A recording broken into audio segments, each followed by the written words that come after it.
Good morning and welcome to the Bulgarian Horti webinar. Special welcome to our Dutch companies online, and today's event is focusing on the opportunities for the Dutch business in the Bulgarian fruit and vegetable sector. My name is Arie Veldhuizen and I'm the agricultural counselor for Bulgaria. But I'm also your moderator for today, and we have some nice guests here who can give you a lot of information, and we are looking forward to hear your comments and your questions. So we'll keep it short. We have only 1 hour to go. First, I want to introduce my guest. I want to give a very warm welcome to our guest of honor, His Excellency Mr. George Zubev, the Deputy Minister of Agriculture of Bulgaria, who will explain the vision for the sector and the available funds for that process. Our ambassador, our Dutch ambassador in Bulgaria, Mr. Simon van der Burg, who wants to encourage the Dutch sector to come to Bulgaria and to do business. We're also very happy to have here Nikolay Valkanov, who is actually the chef de la cuisine from this beautiful report, which he will explain later in the session. And then from The Hague, we have from the Netherlands Enterprise Agency, Johannes Kirpenstein and Astrid den Beste, who will explain a little bit how governments and private sector can work together. And last but certainly not least, we have our embassy expert, Doriana Milinkova, who is sitting behind the chat and waiting for all your questions, which we will discuss later in the show. But first, I talked along too much. I give the floor to the ambassador, Mr. Simon van der Burg. Thank you, Arie, and welcome, Minister Zubev. Very great to see you here this morning, and Nikolay. And it's great that we have so many participants online from the Netherlands. I was born near Westland, which is an agricultural area in the Netherlands. So this is a subject very dear to my heart. And coming back to your question, Arie, why should Dutch entrepreneurs come to Bulgaria? Well, I think first and foremost because Bulgaria and the Netherlands are both EU countries. And the trade between our countries is easy, and doing business in Bulgaria is easy. It's also because Bulgaria has a long tradition in the field of agriculture. We know the Bulgarian wine already for centuries, and I think that is important to recognize. At the same time, I think also there is a long tradition and people have experience in this horticultural sector and in both countries. There are some good examples already from companies from the Netherlands like Rijkswaan or BO who are doing business in Bulgaria. And I think there is opportunity for more companies and for more entrepreneurs to come to Bulgaria. To help the Bulgarian growers to satisfy the growing domestic demand and also to be more competitive on the export markets. I think those are two good reasons to come here. Bulgarian companies, as far as I understand, are open to Dutch smart solutions for global challenges. So I think there is a lot of work to do here. Of course, it's up to the entrepreneurs themselves, but I sincerely hope that I can meet many of you next year to come to Bulgaria and see for yourself. Thank you. Thank you, Mr. Ambassador. And I'm sure the horticultural companies from the Netherlands want to join Bulgaria, because now I give the floor to Mr. Zubev, who will explain a little bit why you should actually come. Mr. Zubev. Dear Mr. Ambassador, dear Mr. Veldhuizen, thank you very much for the invitation. Dear guests, I'm very happy to have the opportunity to present to you the latest developments in the horticulture sector in Bulgaria. The presentation which I'll give today will refer to data from the analysis of the state of agriculture and the food industry of Bulgaria, the preparation of which was assigned to the Institute of Agrarian Economics at the Agricultural Academy of Bulgaria, which academy is part of the Ministry of Agriculture, Food and Forestry. The analysis, of course, aims at supporting the development of the Common Agricultural Policy Strategic Plan, which Bulgaria is currently developing. Can we get the first slide, please? Yeah. Oh, indeed. Yeah. Thank you. The Bulgarian fruit sector is very important for the agriculture as a traditional subsector in the country. The country has extremely favorable conditions for the development of a relatively large number of fruit varieties. For the period 2007-2017, the total area with fruit species increased due to the gradual growth of new plantations, which represent around 50% of the total area of harvested fruit species in the country.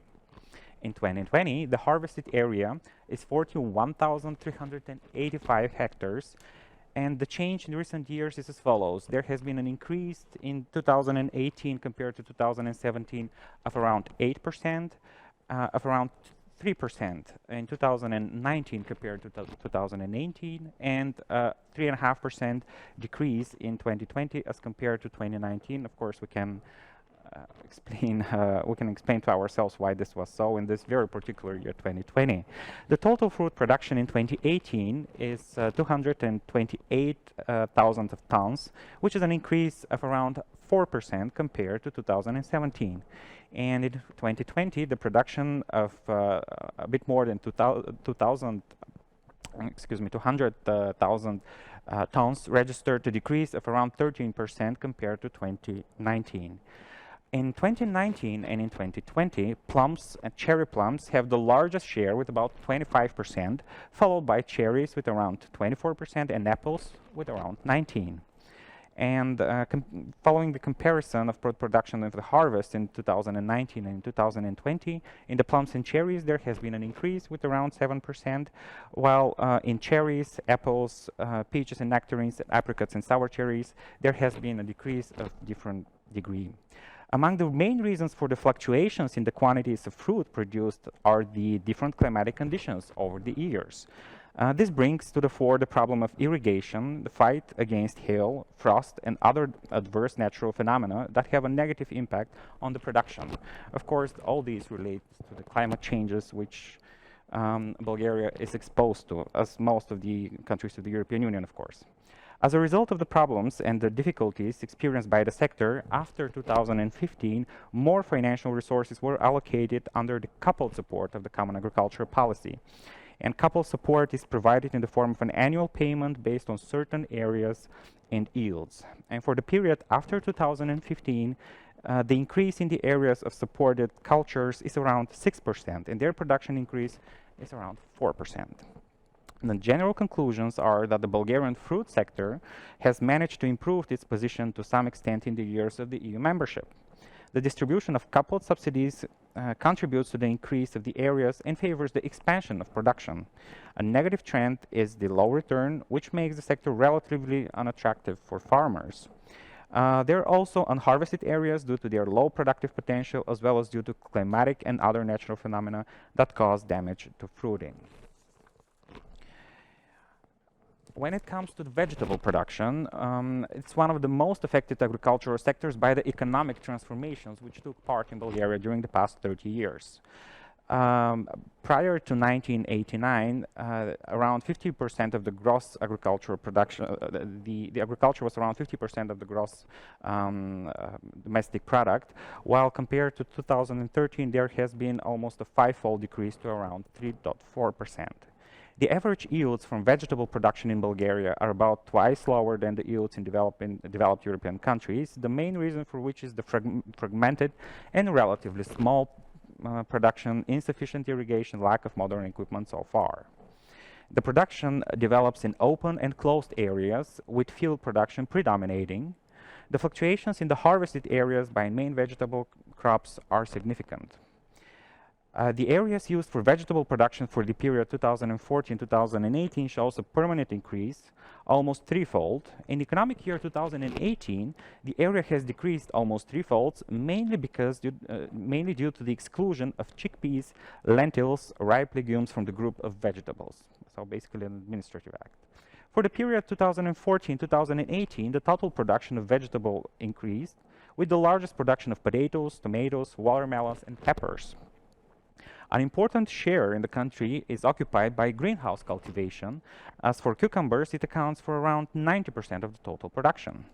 It is developed according to the needs of the market, as part of the production is sold externally, basically outside the country. And the greenhouse production is determined by several main crops. These are tomatoes, cucumbers, gherkins, peppers, and lettuce. The greenhouse tomato production has been growing in recent years, while for peppers and cucumbers, the results are multidirectional and ambiguous. It should be noted that the vegetable production provides an alternative and opportunities for smaller family farms that do not have enough funds and land resources to get a good return and profitability per unit area, which in recent years has helped restore interest in this sort of production. The Common Agricultural Policy support has proved to be a significant factor influencing decision-making for production and structural specialization. The single area payment have increased interest in lower cost industries. Interest in coupled support schemes for vegetables is growing, with both areas and beneficiaries growing in parallel.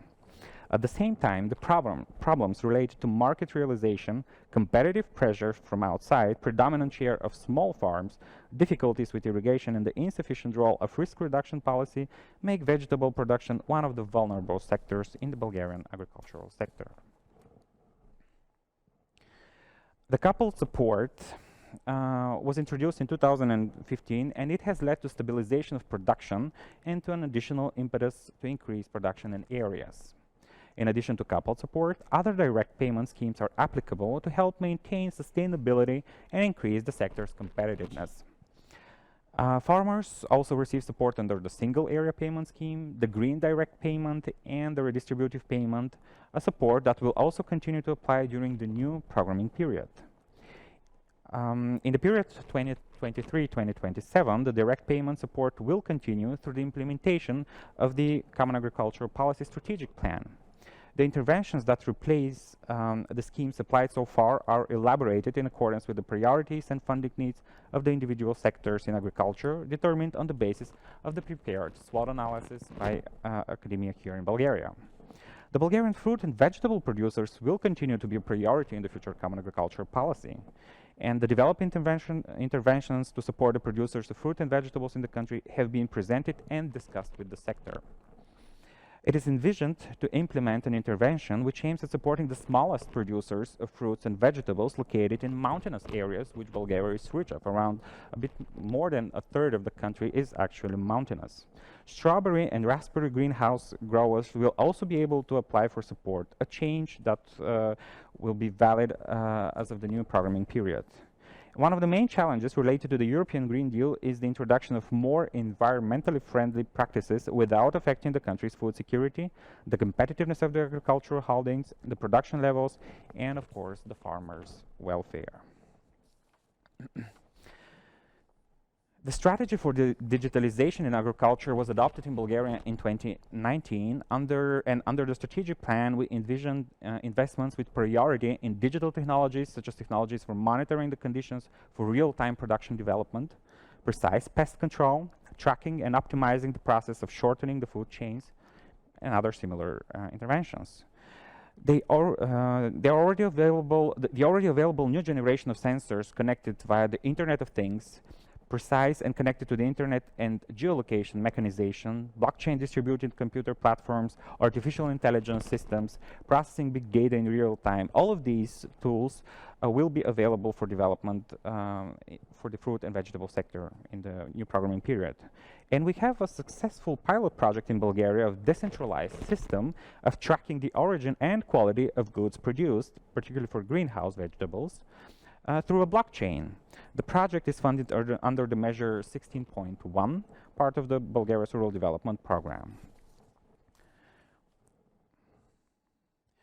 The same project will serve as a model for the implementation of the planned activities under the National Recovery and Resilience Plan for the creation of an electronic system in agriculture and the module for tracking of products in the farm-to-fork strategy. Bulgaria has submitted its National Recovery and Resilience Plan on 15th of October, and we are in intensive communication with our partners from the European Commission in order to improve it and to get it approved in the coming weeks. The National Recovery and Resilience Plan provides public support for the implementation of green and digital investments in agricultural holdings, contributing to the protection of environmental components, improved use of natural and genetic resources. It is envisioned that the investment support will be directed to acquisition of tangible assets related to the application of precision agriculture, optimization of the use of plant waste, improvement of fertilizer management, application of water-saving technologies, increase of energy efficiency. There will also support for use of digital solutions that improve the process of growing crops and help to optimize the quantities of plant protection products and fertilizers used. And of course, there will be support for the introduction of automated and robotic systems for control of the separate phases of the production process. The indicative estimates for the costs necessary for the realization of the objectives of this component amount to around a bit more than half a billion of euros, and about 234 millions of which will come from the recovery and resilience mechanism facility, and the rest, 270 million, will come as national co-financing, with around 220 million coming as private co-financing from the sector. As a separate area, we envision support for investments in centers for preparation for marketing and storage of fruits and vegetables, as the purpose of support is to stimulate the creation of short supply chains, modernization and automation of collection processes, preparation for market and storage of fresh fruits and vegetables. Another important tool that should be mentioned is the digital plant breeding project, which was jointly developed by the Ministry of Agriculture, Food and Forestry and the Ministry of Education and Science. The project will last until the end of 2024, and its total budget amounts to around 4.6 million euros. The use of an approach for activating the investment processes in agriculture by supplementing the support from various sources aims at creating conditions for more successful adaptation of the production structures to the requirements of the European Green Deal.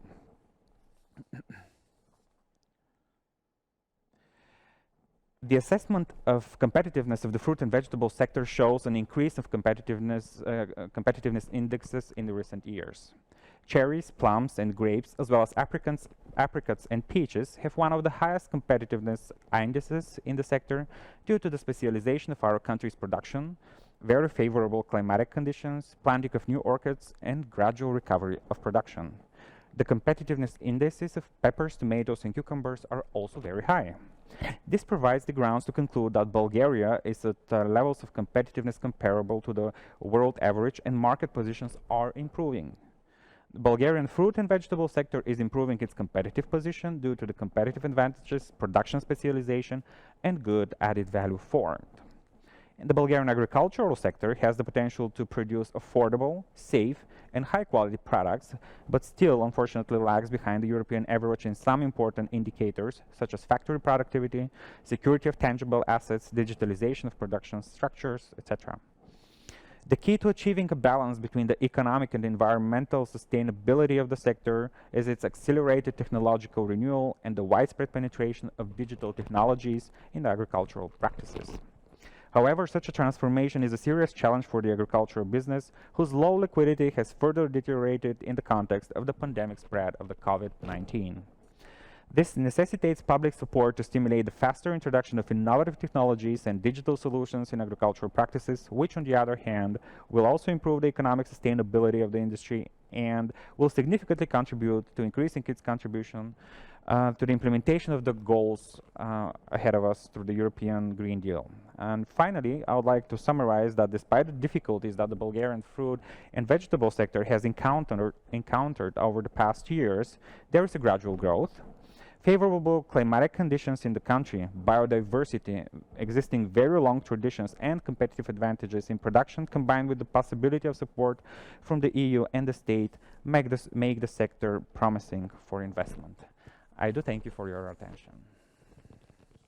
Thank you very much, Your Excellency, for your extended explanation of the current situation here in Bulgaria. It's very impressive and very detailed. Thank you very much. That brings us to the next speaker, Nikolay Valkanov. He's author of the Horti market scan, which you all have received, I assume. Nikolay, you worked very hard on this valuable report. Can you tell us briefly, where are the concrete opportunities in Bulgaria, according to your report, for the Dutch horticultural sector? We just heard that I tasted already a kind of cooperation which might be possible. So maybe you can explain that further. Thank you, Ari, for the kind introduction. I'll take up from where Deputy Minister Sabef ended. As we already saw from the presentation, horticulture production in Bulgaria is growing and there are sufficient funds allocated for further investments in the sector. But what is going on at production markets? Is this growth sufficient to meet growing domestic demand? What's the role of retailers and where are the needs for technology advancements in the sector? Where Dutch know-how can meet Bulgarian production? This is what I'm going to talk about in the minutes to come. To begin with, I need to say a few words about the project itself, its goals and objectives. Our main goal was to explore opportunities for forming a cluster of Dutch companies in the horticultural sector in Bulgaria, suppliers of technology, know-how and equipment, and how to enter Bulgarian market for horticultural solutions. So we did an opportunity analysis on a production level and on technology level.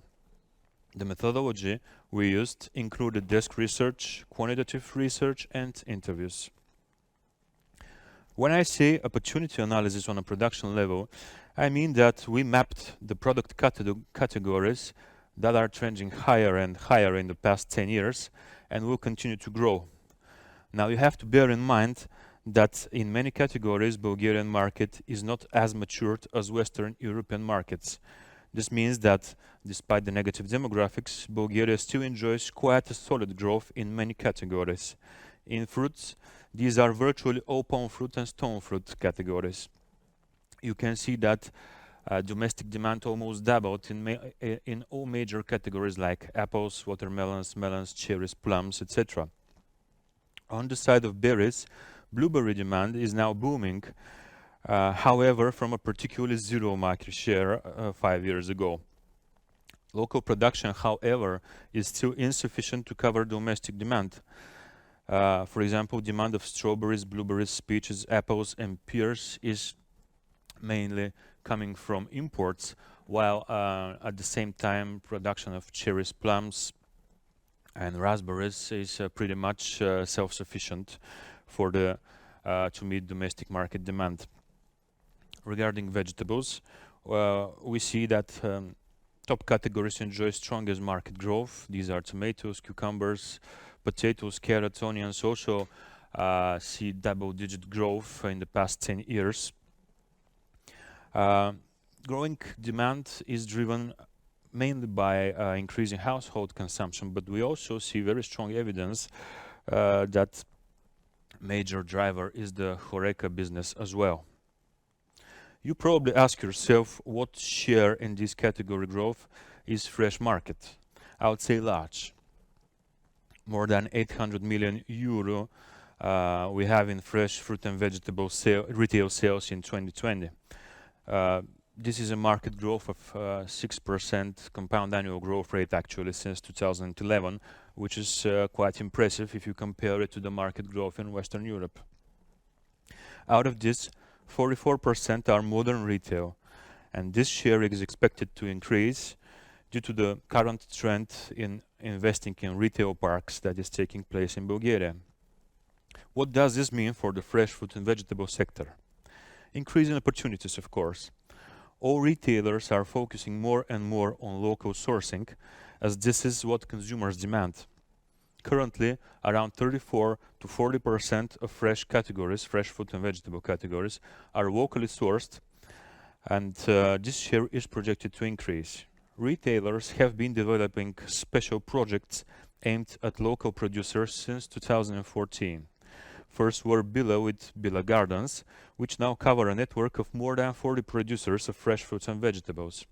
In 2017, Metro Cash and Carry, for example, launched its program Produced with Care in Bulgaria, which also covers a large number of fresh fruits and vegetable categories. Lidl has been partnering with Global Gap in order to provide certification for their supplies of fresh produce, and these are trends that we expect to develop further in the years because, as I already said, Bulgarian customers, as like in every other market in Europe, of course, prefer local food. This is on the production side. On the technology side, we conducted a farm survey among 300 farmers with response rate of 14%, respondents profile. 76% are owners of the farms, 12% are managers, and 12% are other decision makers. More than half of the respondents are under the age of 50, and nearly 2/3 have master's degree. This means that those of the Dutch companies who decide to start operations in Bulgaria will have the privilege to work with relatively young, well-educated and self-driven farmers, which can be very rewarding. The major outcome regarding technology solutions needed in Bulgaria horti sector are presented on this table. On the left column, you can see the research technologies that we were asked to research and where we believe that the Dutch companies are very strong in. Automated frost protection, automated irrigation and fertigation, hail protection, pest monitoring system, precision fertigation, spraying, etc. Second column provides penetration rate as of now. What percent of the respondents have already adopted these technologies? And you can see that with the green color are marked the areas where penetration rate is relatively lower, while with red is relatively higher. Still, we haven't have a technology category where penetration rate is more than 35%, which obviously makes it a very good opportunity for market entry. The second column represents the interest, the percent of interesting respondents who haven't adopted it yet. And on the right, the fourth column actually represents the percentage of those respondents who haven't yet adopted the technology, but who consider it adopting. And you can see that all these smart solutions that Minister Sebev talked about, like precision fertigation, automation of irrigation, are all here present and strong. And I really believe and strongly believe that the first wave of innovation in Bulgarian horticulture will be especially directed in automated irrigation and fertigation systems, climate protection systems like hail protection, automated frost protection, pest monitoring systems. These are these I can highlight really as the first wave, technology wave that will come in the next years. And then on the right column, we see what is the percentage of respondents who would adopt immediately these technologies if there are no obstacles in front of them. And again, we see that these are the categories where the strongest interest is in. I would say that solutions like meteo stations, traceability software, data collection software, farm management software will be on the second wave of probably of technology penetration in the next years. What are the main benefits that respondents expect from the before mentioned technologies? Of course, cost reduction on first place with more than 80%. Yield increase. This is something that we really lag behind if compared to Western European producers. Increase of produce quality as well, because as you see, fresh market is expanding really rapidly, and we need to meet its expectations. Decrease dependency on climate factor is the next very important benefit that potential customers are looking for. And of course, what are the main reasons for the respondents not to adopt so far the before mentioned technologies? Here, not a surprise, the financial obstacle comes on first place, but as we already saw, funding should not be a problem in the years to come, because the Ministry of Agriculture took care to provide enough funds for new investments in horticulture. So the other reasons respondents state is not enough information for benefits in order to take a decision, not well acquainted with these technologies. So here is the huge information gap that must be filled, and where marketing focus probably should be put in. What kind of information will be useful when respondents decide to implement the before mentioned technologies? Here comes the size of investment on first place, of course, and maintenance costs to follow. Returns of investment period is also very important for the respondents. But here, first-hand experience or business cases like how other farmers do adopt the technologies and what the examples that can be shown in that direction will be very, very valuable for successful market entry in the country. If I need to identify needs per sector, here is a table that can grab your attention. On the left, it's the subsectors of horticulture that are of interest currently in the report: tree fruits, berries, field vegetables, and greenhouses. And on top, you can see the identified needs. Tree fruits actually need all the research technologies, while I would say berries and greenhouse production is actually interested in turnkey solutions for growing crops, while feed vegetables are mainly focused on pest monitoring, automation, irrigation and fertigation, precision agriculture, planting material, and packing and calibrating. This is in short what I wanted to present, but please go to the market scan, review it. You can find a lot more useful information about key competitors, possible partners, recommendations for approach, influencer analysis, regulatory and legal obstacles, and many, many more valuable data that you need to enter successfully the Bulgarian market. This is it for me. Thank you very much, Nikolay. And I have to say, in 35 minutes, we have covered the whole Bulgarian horticultural sector by the Deputy Minister. So thank you very much, and also by Nikolay. What an accomplishment. But now, the Dutch sector is sitting there. We cannot see you, but I'm quite sure that you're very interested. And I'm very curious, because the Dutch government supports so-called public-private partnerships. That means that the government and the private sector work together. This study of InteliFresh, of Nikolay, was a pre-PPS. That means actually that we were looking whether a PPS might be possible, a public-private partnership. And yeah, that depends also a little bit on the Dutch sector. We need, for a PPS, for instance, we need a coordinator in the Netherlands, someone who wants to form a consortium or something. And we need 4, 5, 6 maybe interested horticultural companies who are willing. But we have here, luckily, on the table also the Dutch government, represented by Mr. Kerpenstein, Johannes Kerpenstein, and Astrid den Beste from the Netherlands Enterprise Agency RVO. That's called, maybe you can understand, Rijksdienst voor Ondernemend Nederland. The Deputy Minister speaks a bit Dutch. Astrid and Johannes, what can you tell us about the support RVO can provide to Dutch entrepreneurs to discover the concrete possibilities in Bulgaria?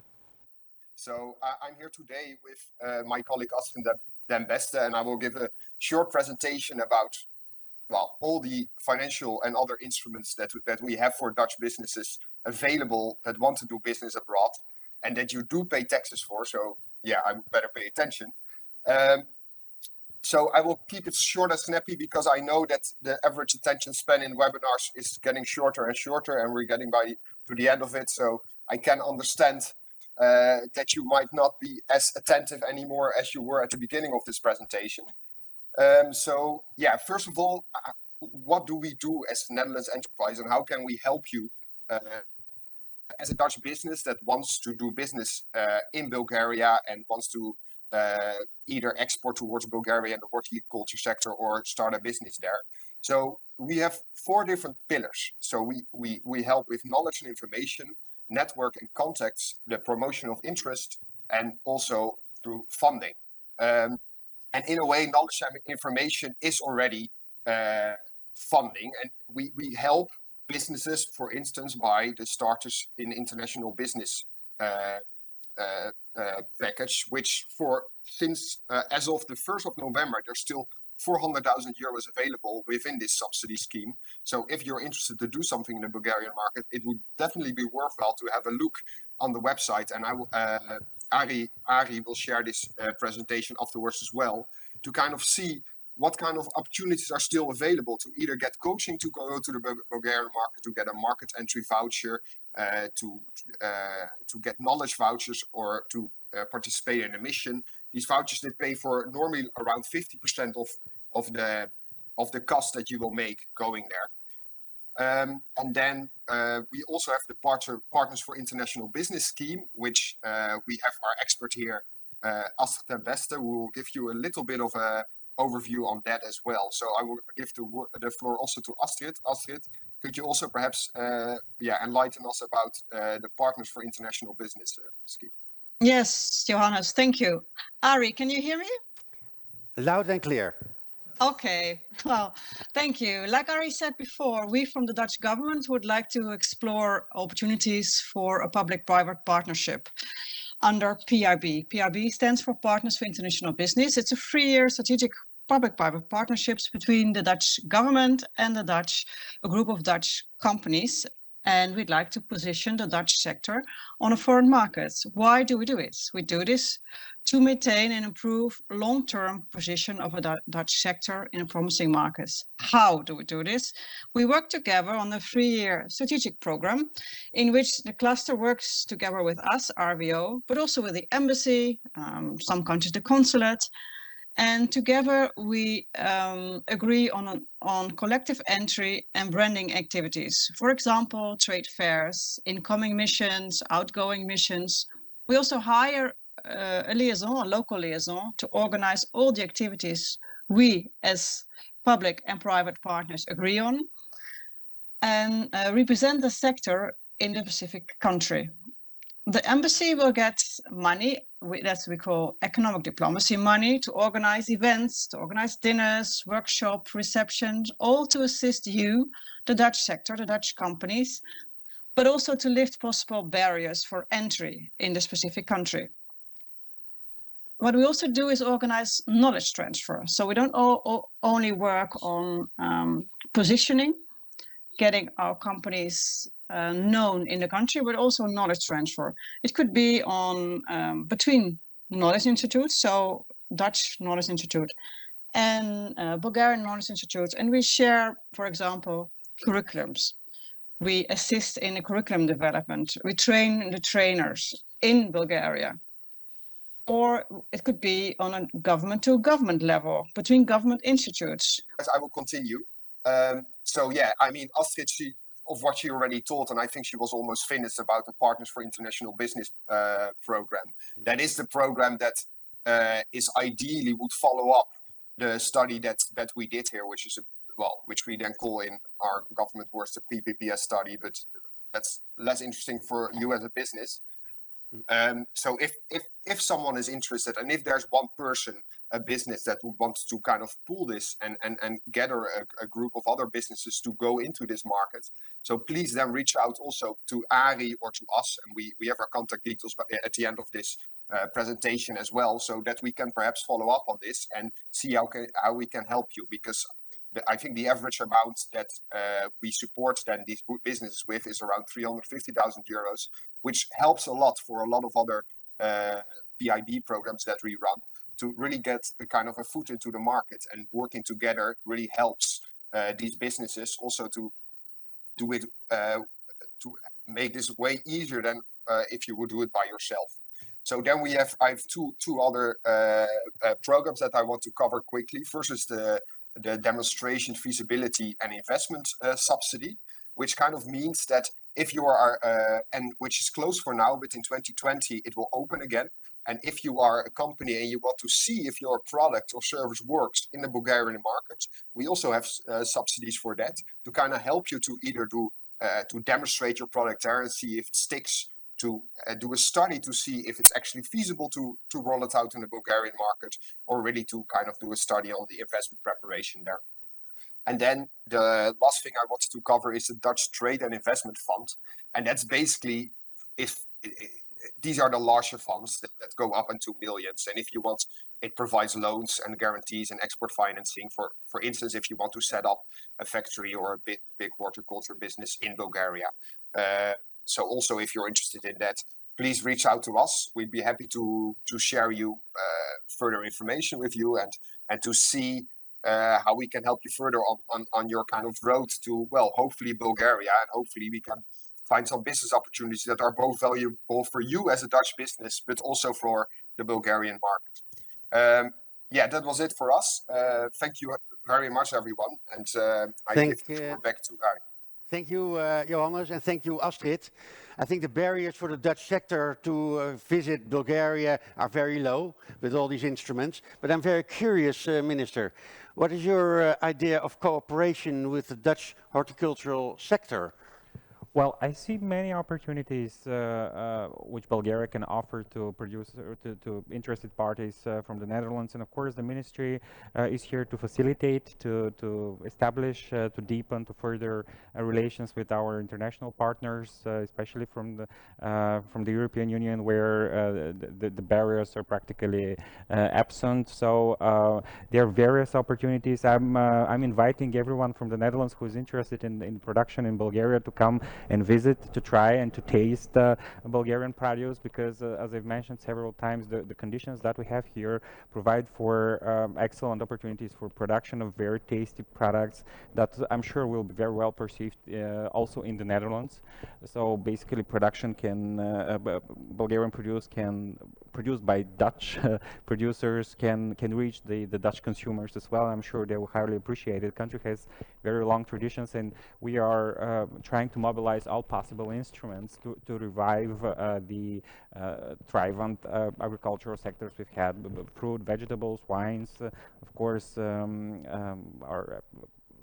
are very good opportunities, and yeah, we're looking forward to welcoming business guests, potential business guests. We can, of course, help organize a fair, visits to particular farms to see in practice what is at stake, what can be improved, how it can be built upon. But we're definitely open for business, and we're open for partners from the Netherlands, indeed. Mr. Ambassador, what is your answer to your reaction to the Dutch horticultural sector, who is sitting here and are doubting, waiting, maybe? Yeah, Ari, I took a good look at the presentations, and I listened very carefully to the presentation of the minister and also of Nikolay. And yeah, in my view, there are opportunities, but it is of course up to the entrepreneurs to take the first step. But there are ample opportunities to come here and look for yourself. And as the embassy, we will very much facilitate there, because our role is bringing people together, bringing entrepreneurs from Bulgaria and from the Netherlands together, and then something beautiful could happen. So I'm optimistic about the outcome of the study. I'm also very much optimistic about the words of the minister related to the recovery and the resilience funds, the EU, which was presented in October. And also there are policy fields very much where our countries really can work together. So I see opportunities, and the embassy will certainly facilitate this this potential. Looking forward to that. Thank you, Mr. Ambassador. Nikolay, in the spring, somewhere in May, you're organizing something?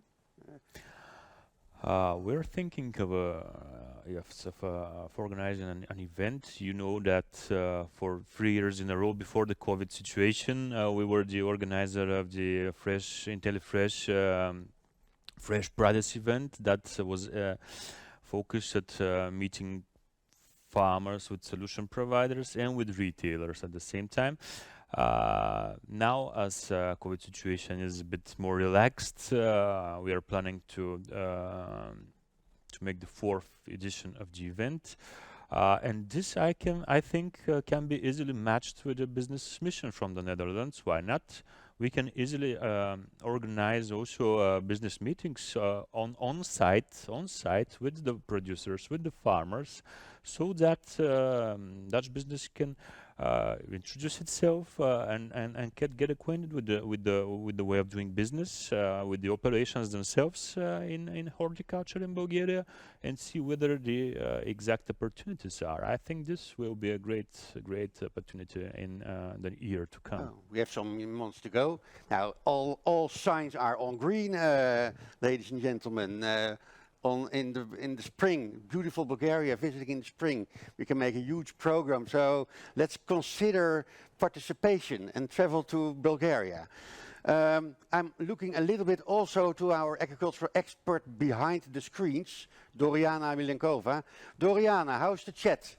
It's already exploding, I assume. Exactly. I'm really grateful to the Dutch companies being not also numerous, but very, very active, asking sharp questions and expecting also a good and professional feedback. So you can count also on our answers and information after the seminar for the more specific questions. But it's useful to mention a few of the remarks which the companies make. For example, they are asking for funding possibilities, but not only subsidies, but how the banks are operating, how is the access to funding in Bulgaria.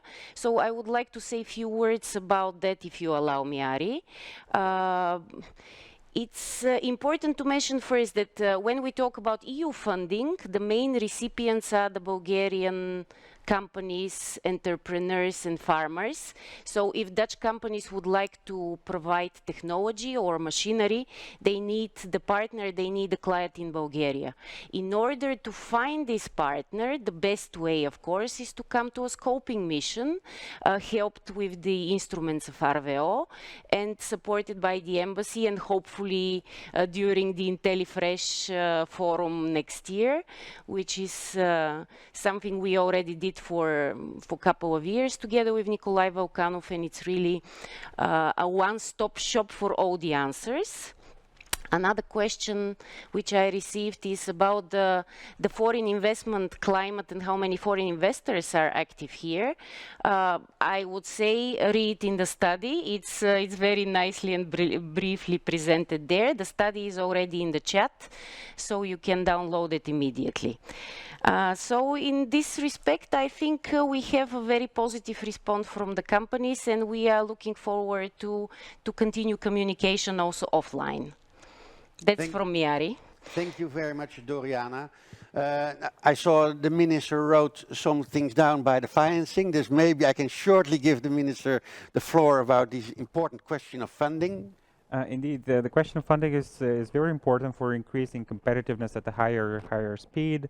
Well, here in Bulgaria we have this bank called Bulgarian Bank for Development, which has recently been restructured, and it has changed its approach to customers. This is a bank 100% property of the Bulgarian state. However, it works according to market principles, of course. And recently, basically as of midsummer, they set up new rules according to which priority is given to small and medium-sized enterprises, and they're open to providing loans up to 5 million Bulgarian levs at very competitive conditions. So the business climate in Bulgaria is also improving in terms of providing for market financing, basically bank financing, and I'm sure this is an opportunity worth exploring also by potential investors from the Netherlands with regard to stepping on the Bulgarian market. And of course, we can facilitate in establishing contacts with the institution. Thank you very much. Now, it's a record. We have even not 55 minutes. We have 7 minutes left, but I think many things are said in the meantime. I can conclude actually that it might be very interesting to meet each other again, but then live in spring to discuss further That's one thing. Secondly, it might be also very interesting if the Dutch horticultural sector can unite themselves in a couple of companies with a coordinator as a kind of an organizer to see whether we can go for a public-private partnership project. Now, discussions can be held with RVO, of course. So that, I think, is the main outcome here. Maybe, Ambassador, you want to say some closing words? Yes, of course. Yes. I have the honor to close this meeting. I think it was a very fruitful meeting, thanks to the excellent presentations and the active participation from the Netherlands, from the participants. So I would like to thank the Minister for his presence here today. I would like to thank Nikolay for your presence here today and the work you have done before. RVO, of course, and Ari as the moderator, but most of all to you, the entrepreneurs in the Netherlands. And I really looking forward to meeting you here in Bulgaria because, well, I think it was demonstrated this morning that there are opportunities in this country. You have to take the first step, but then the embassy is there to help you, assist you, and find the right partners, the entrepreneurs in Bulgaria. So looking forward to that. I would like to end with Благодаря и довиждане. Thank you. Thank you very much, Mr. Ambassador, and let's get to work together, building a food-secure future. See you here in Bulgaria. Thank you.